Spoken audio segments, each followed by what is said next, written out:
पत्नी बार बार माँ पर इल्जाम लगाई जा रही थी और पति बार बार उसको अपनी हद में रहने के लिए कह रहा था, लेकिन पत्नी चुप होने का नाम ही नहीं ले रही थी। वह जोर जोर से चीख चीख कर कह रही थी कि उसने अंगूठी टेबल पर ही रखी थी और तुम्हारे और मेरे अलावा इस कमरे में कोई नहीं आया। अंगूठी हो न हो, माँ जी ने ही उठाई है।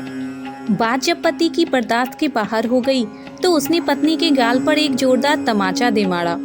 अभी 3 महीने पहले ही तो शादी हुई थी। पत्नी से तमाचा सहन नहीं हुआ। वह घर छोड़कर जाने लगी और जाते जाते पति से एक सवाल पूछा कि तुमको अपनी माँ पर इतना विश्वास क्यों है। तब पति ने जो जवाब दिया, उस जवाब को सुनकर दरवाजे के पीछे खड़ी माँ ने सुना तो उसका मन भर आया।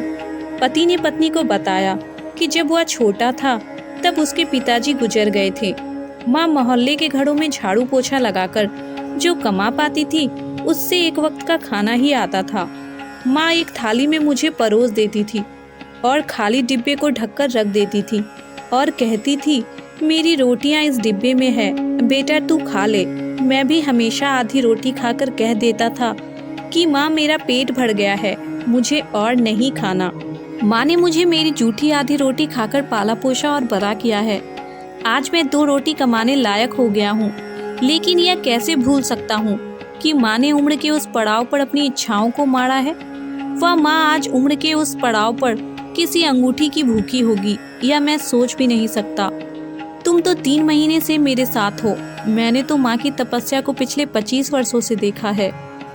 यह सुनकर माँ की आंखों से आंसू छलक उठे। वह समझ नहीं पा रही थी कि बेटा उसकी आधी रोटी की कर्ज चुका रहा है या बेटे की आधी रोटी का कर्ज।